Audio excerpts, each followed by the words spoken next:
We've been talking about the state of Black Chicago and the violence. Last week, State Representative Monique Davis said that some people think Chicago police are murdering African-American youngsters here.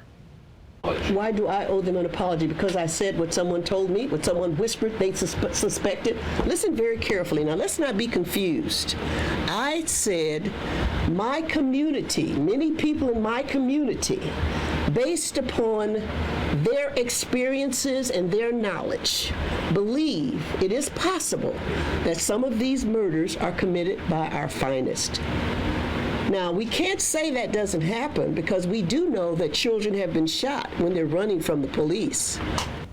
Okay, now, let me give you, as long as we're talking frankly, let me tell you. Let's do it. That seems crazy to me.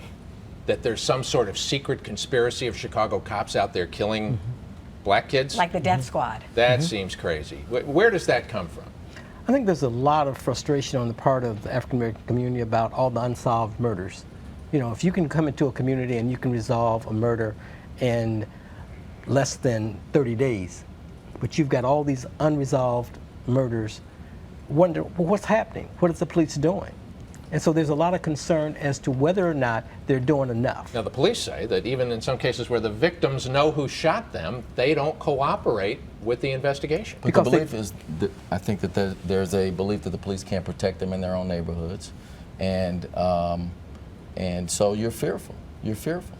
So you can't talk about things, and that needs to change also. Anta? I think why it seems so outlandish to you is because you aren't African American. Not to say that in a negative way, but you don't understand, like, the frustration, as he stated, the frustration and the anger that we feel to have a friend or to have somebody that shares your skin tone be killed in another state and nothing to be done about it. So for her to say something like that, it's probably talking out of anger and frustration, but it can be looked at like maybe she's making sense because nothing is being Do you know people who feel that way, think that way, yes, have said that to you? I have plenty of, that's why I smirked. Now, your friend when I heard Idea it. Pendleton, though, we've had 2 young African Americans arrested for her murder. Exactly.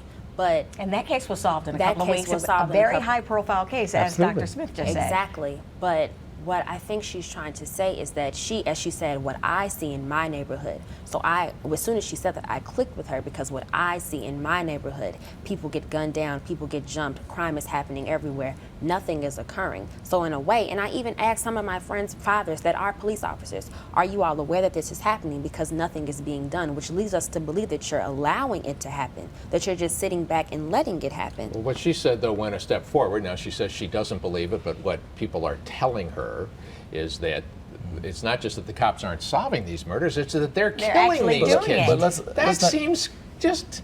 But let's not get distracted by that. I think the point is that you take a tragedy like Idea Pendleton, and that gets solved relatively quickly, and hopefully there'll be some justice at the end of that.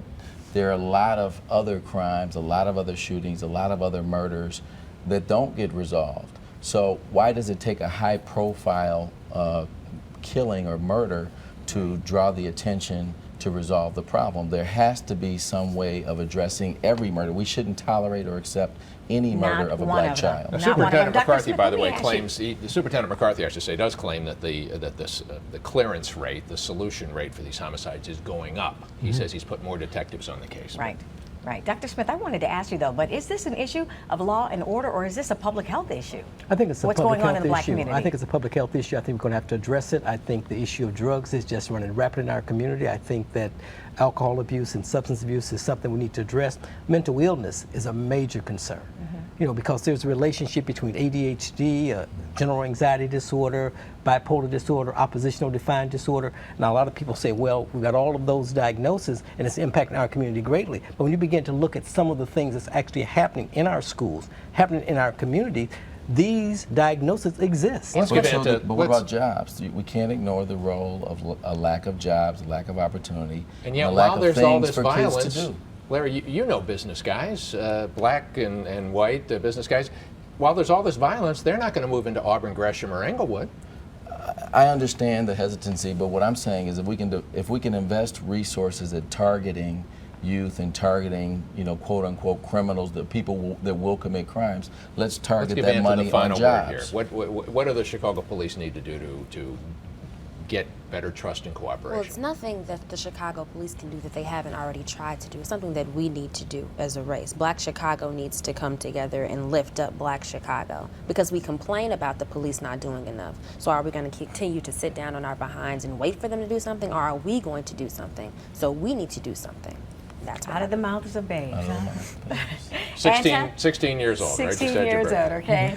Larry Rogers, Dr. Smith, and Anta, thank you so much for Thank joining you us. all We for appreciate joining it. us. Yeah. Our reporters' notebooks are coming up. I'll tell you about how I spent some time with two first ladies at one time. And I talked to State Representative Monique Davis about those controversial comments regarding the Chicago Police Department and alleged death squads, and why she thinks that that might be going on. She says she won't apologize, but admits that what she said on a Detroit radio station was ridiculous. This is Fox 32 Sunday.